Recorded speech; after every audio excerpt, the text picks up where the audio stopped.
Silk rustled like a restless tide across the royal hall as 100 princesses glided forward, each veiled in jewels that caught the torchlight and fractured it into rainbows. Their eyes sparkled not with innocence but calculation, as though every jeweled step toward the throne might snare them a crown. The air was heavy with perfume, honeyed and cloying, masking the sharper scent of fear that clung to them all. For whispered across the kingdoms was the truth none dared voice here. No bride had survived the Alpha King's wedding bed. Selim Draven sat upon his throne carved from black stone, its edges gleaming like obsidian. He appeared carved from the same substance, broad-shouldered and still, his expression unreadable. Silver threads laced his dark hair, but his youth remained etched in the cruel line of his jaw. The courtiers watched him for any sign of favor, but his gaze remained distant, fixed somewhere beyond this theater of silks and ambition. At his side, servants moved quietly, filling goblets with spiced wine and replenishing plates of roasted meat. Among them was Alara, her linen dress plain and patched at the sleeves. She had learned to keep her eyes lowered, to slip through the glitter of the hall like a shadow. Yet her hands trembled as she approached the dais with a silver goblet brimming dark and fragrant. The torches hissed, the music faltered, and the goblet slipped. The sound of silver striking stone cracked the hall into silence. Wine splashed across the marble, crimson as blood. Alara froze, breath caught like a snared bird, waiting for the sharp rebuke. The lash of humiliation. It came first in laughter. Princess Seraphine Aurelia, swathed in gold silk that gleamed like sunlight, let out a cruel musical chuckle. "How fitting," she said, her voice carrying easily in the hush. "Even the king's hounds must learn to fetch." Her smile curved thin, her gaze sliding to Selim as though inviting his agreement. Alara's face burned. She bent to gather the goblet, words of apology stumbling on her lips. But before she could speak, the scrape of a throne stirred the hall. Selim had risen. The movement was not loud, but it stilled every breath. His boots echoed on the stone as he descended the dais. He stooped, not with disdain but with deliberate calm, and lifted the fallen goblet from her hands. For a heartbeat, his skin brushed hers, the touch startlingly warm. "Enough," he said, his voice low yet resonant. It carried through the chamber like a blade drawn across whetstone. No one laughed again. Seraphine's smile faltered, yet she dipped in a mocking curtsy. "As the king commands." Selim's gaze lingered on Alara a moment longer. Then he returned to his throne, settling with the same stone-bound stillness. The music resumed, though quieter, uncertain. Alara fled to the shadows at the edge of the hall, heart pounding as though it had carried her across a battlefield. But the evening's cruelty was not yet done. Servants whispered behind her back, some mocking, others fearful of the king's defense of her. By the time she reached the outer corridors, her chamber was no sanctuary. Her bedding was torn, her water spilled, a petty vengeance from hands jealous of even a servant's moment beneath the king's gaze. She sat amid the wreckage, hugging her knees, telling herself she had no place to weep. Then footsteps sounded in the hall outside, measured, steady. She looked up, startled, and saw him. Selim stood in the doorway, candlelight sharpening the planes of his face. He said nothing, only studied the ruined chamber with eyes that seemed to weigh every shadow. For an instant, their gazes locked, and Alara felt the air thicken between them. Then he turned and walked away, his cloak whispering across the stone. Yet the scent of him lingered, pine and steel, clean and sharp, and she found herself clutching it to her chest like a secret.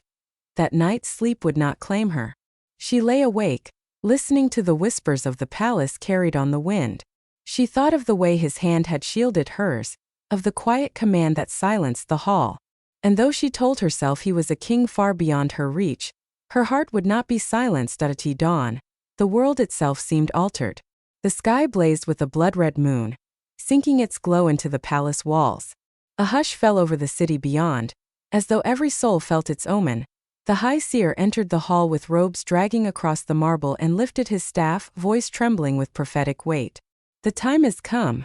Within 3 nights the king must choose his bride, or the curse that shadows him will consume not only his flesh, but this realm entire." The princesses gasped, their jeweled hands tightening around their gowns. Seraphine's eyes glinted with ruthless hunger. Alara, hidden among the servants, felt her heart stumble in her chest. For she knew, as surely as the blood moon bled its light across the world, that fate had already set her upon a path she had not chosen, but could no longer escape. The palace became an arena in the days that followed, its marble corridors echoing not with solemn hymns but with laughter sharpened into blades. The princesses were summoned each morning to displays of skill, their rivalry dressed in silk and perfume. They sang verses, shot arrows at gilded targets, recited ancient lineages as if blood alone might crown them. The courtiers clapped politely, though their eyes drifted always to the throne, searching for any flicker of preference upon Selim's face. He gave them none. He sat unmoving, his expression carved from the same black stone as his dais. Yet Alara, watching from the shadows with her tray of wine and bread, caught something the others did not. His gaze, too steady, slid past the contestants and lingered where it ought not. Toward her. It was fleeting, as though he resented himself for the slip, but she felt it all the same. Her pulse quickened until she could scarcely balance the goblets in her hands. She told herself it was folly, that kings did not look at maids, but the memory of his voice, enough, throbbed like a bruise she could not forget. Whispers followed her now wherever she went. The servants muttered that her hands brushed too near the king's plate, that her footsteps echoed too softly behind his chair. Some swore they had seen his eyes track her in the hall. Suspicion bred envy, and envy sharpened into danger. She learned to walk swiftly, to sleep lightly, to expect malice waiting like a trap beneath her pillow. One evening, when the contests had ended and the feasting began, Selim summoned her not to the kitchens but to his library. She entered hesitantly, the air thick with dust and the faint fragrance of cedar ink. Shelves rose to the vaulted ceiling, ladders leaning like tired sentinels. He stood at the window, cloak half undone, silver threads catching the starlight. "You are quick with order," he said without turning. "Set these scrolls to rights." She obeyed, though her fingers trembled as she sorted parchment into neat rows. Silence pressed between them until he broke it with a question so quiet it might have been a thought escaping. "What do you dream of, Alara?" She froze. "Dreams are for princesses, my lord. Not for maids." He turned then, eyes shadowed. "Even maids dream. Tell me." Her throat tightened, but she forced the words. "Not of crowns. Only of freedom." Something flickered across his face, there and gone like lightning behind clouds. "Freedom," he murmured. "Rarer than gold. Rarer than thrones." His gaze lingered a moment longer before he dismissed her with a motion of his hand, as though he feared what else he might say, but the seed of those words rooted deep within her. She carried them back to her chamber like contraband, replaying his tone until it mingled with her heartbeat. She told herself it meant nothing, yet she could not quiet the warmth that spread through her chest. The warmth turned to unease the following night. She had finished her duties when she saw him in the gardens, alone beneath the swollen moon. His head was bowed, his breath ragged. She meant to retreat, but the air thickened with a strange pressure, as if the night itself held its breath. His hands clawed into the earth. When he lifted his head, his eyes glowed silver, wild and feral, and the shape of his body seemed to shudder against its own skin. Her instinct screamed to flee. Yet her feet carried her forward. "My king," she whispered as he jerked toward her. Claws unsheathed, his mouth curled back to reveal teeth too sharp, too long. For a heartbeat the beast in him surged, and she braced for death. But his gaze locked on hers, and something in her voice, steady despite her fear, pierced through the haze. "You are not a monster," she said. The words quivered between them. His breath slowed. The claws retracted, though blood beaded where they had torn his palms. Slowly, painfully, he straightened as though forcing the beast back into the cage of his flesh. "You should not be here," he rasped, voice thick with struggle. "If I lose hold—" "You did not," she answered softly. For a moment, the garden was silent save for the hiss of wind through the cypress. Then he turned away, shoulders rigid, as if ashamed of the glimpse she had seen. She remained rooted, her heart hammering, knowing she had crossed a threshold that could not be undone. Sleep was impossible that night. Every flicker of candlelight reminded her of his silver eyes. Every creak of the stone whispered of claws restrained by sheer will. She lay awake, torn between dread and longing, knowing both were bound to the same man. The following dawn shattered peace with a scream. A chambermaid burst into the hall, her face pale, her words tumbling. Guards rushed past Alara as she carried trays to the feast. By the time she reached the doorway, She saw the truth for herself. One of the princesses lay lifeless on her bed, silk gown torn, her throat marred by wounds that looked too much like the marks of fangs. Gasps erupted through the court. Murmurs rose like a tide. The words were hushed but carried. The curse, the king feeds on his brides. Elara's hands went numb, the tray sliding from her grasp. The goblets crashed, crimson spilling across the stone once more. But this time no voice rose to defend her. All eyes turned to the throne where Selim stood silent, his jaw clenched, his eyes shadowed. And in that silence Elara understood the terror that bound this palace. The curse was real, and it was no longer a story whispered by firelight. It was here, devouring the living, and she was already entangled in its snare. The palace had always whispered of curses, but now it trembled with fear. The death of the princess hung over the court like smoke, clinging to silks and armor alike. Servants carried trays with lowered heads. Princesses walked the halls in pairs, their laughter brittle. Guards tightened their patrols though their eyes revealed doubt. What soldier could defend against a beast that wore their king's face? Elara felt the weight of every glance. Some looked at her with pity, others with suspicion, but none with kindness. She was no longer invisible. She had become a target of whispers sharpened into knives. The word which slid from tongue to tongue, accusing her of spellcraft, of bewitching the king into sparing her while others fell. Each murmur burrowed into her skin like thorns. It was Selim who broke the silence between them. He summoned her to his chambers late one night, his voice rough when the guards announced her. The fire in the hearth threw shadows across the walls, and she saw at once the exhaustion written in his posture. His cloak was discarded, his shirt unfastened, scars gleaming pale across his chest where the beast had once torn through flesh. "You have seen too much," he said, his voice raw as he stood by the fire. "You deserve truth, though it may destroy you." She remained still, though her heart pounded. "Then tell me."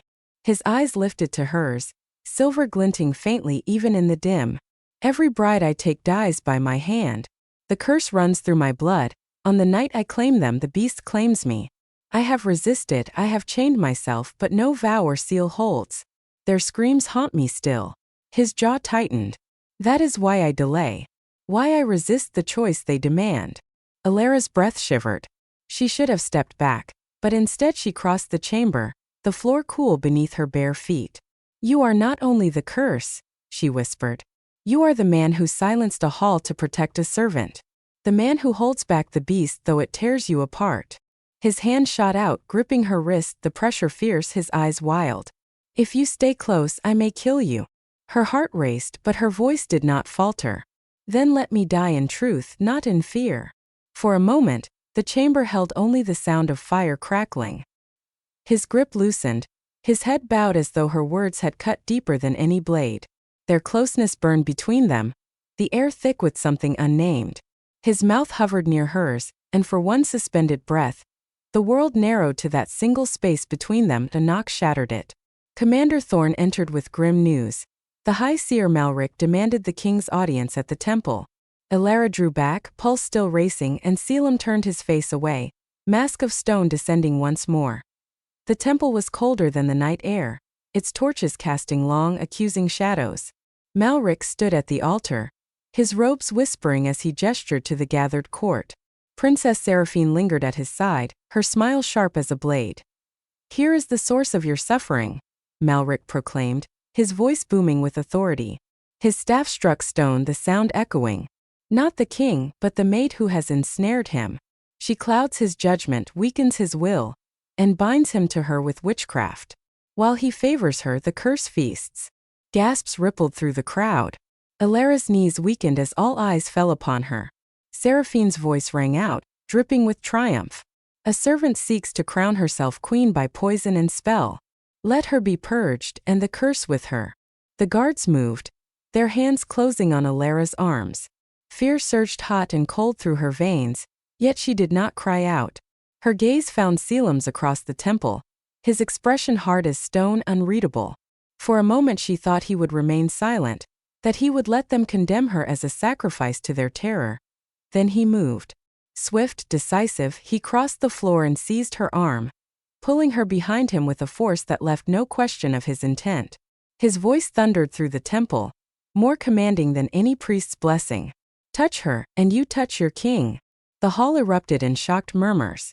Seraphine's face blanched before twisting into rage. Malric's eyes narrowed, his staff trembling in his grasp.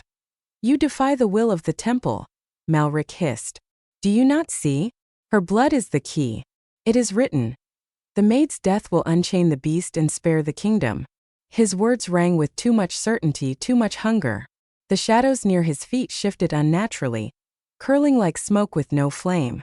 For the first time, Selim's hand faltered on Alara's arm, not with doubt but recognition. You speak prophecy as though you forged it. He growled. Malric's smile stretched thin, revealing more malice than faith. Because I did. It is I who feeds the curse, king of beasts. And it is her blood that will finish it. The torches guttered, shadows writhing up the walls like living things. Gasps turned to screams as the court recoiled. Alara stared, her chest heaving as the truth unfolded before her. Malric was no servant of the gods but a warlock who had woven the curse into Selim's very blood. And she, the maid with no crown, no title, no shield, now stood marked at the center of it. The throne room shuddered with chaos. Malric's laughter rattled through the vaulted ceiling as shadows twisted into serpents and clawed at the marble floor. The princesses shrieked, their jeweled gowns tangling as they fled toward the doors, only to find them sealed by black flame. The guards struck with their blades, but the shadows devoured steel as though it were mist. At the center of it all, Selim strained against chains of fire that coiled from Malric's staff, his body convulsing as the beast within clawed to be freed. Alara's heart thundered. She should have hidden, should have run, but her feet moved forward. She could not watch him fall. Malric's voice boomed, thick with venom. The maid's blood will unshackle you, king. Give her to me, and I will spare what is left of your kingdom. The chain seared into Selim's skin, smoke rising from his flesh, yet his gaze found hers. For the first time, fear lived in his silver eyes, not of death but of losing himself. Alara, he gasped, his voice fractured. Stay away. But she crossed the burning floor, each step blistering, and placed her hands on his face. His skin was fever-hot, trembling under her touch. The beast inside him surged, his fangs bared, his claws half-formed. Her voice shook but did not break. You are mine, not the curse's. Hear me. You are more than the shadow he forged. Something stirred deep within her chest, an echo older than her own heartbeat. Moonlight, pale and cold, spilled through the shattered windows, wrapping her in silver fire.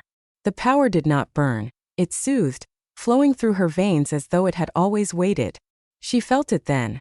The blood of her lineage, the forgotten priestesses of the moon, guardians meant to bind beasts with their light. She had thought herself nothing, yet the truth had lived in her bones all along. Malric reeled back, his eyes wide. No, impossible. That line was broken. The light poured from her hands into Selim, and the chains of fire cracked, shattering in a burst of sparks. The beast erupted fully, his form tearing free, fur black as midnight, fangs gleaming, eyes molten silver. Yet this time the transformation was not chaos. He stood tall, controlled, his body no longer a prison but a weapon. A roar shook the throne room, echoing like thunder as he leapt, rending through shadows with claws that glowed from Alara's light. Malric shrieked and raised his staff, but Selim was already upon him. Their clash was a storm. Fire against shadow, light against venom. The warlock's spells shriveled beneath the force of controlled fury. With one final strike, Selim's jaws closed upon Malric's throat. The staff snapped, the shadows writhed, and then dissolved into nothingness. Silence fell, broken only by ragged breaths. The black flames vanished, and the doors groaned open. Survivors crept forward, their eyes wide as they beheld the sight. Their king, beast and man entwined yet standing whole. Beside him, Alara glowed faintly with fading moonlight, her hand resting steady upon his fur. Seraphine staggered forward, her gown torn, her face pale with disbelief. This cannot be.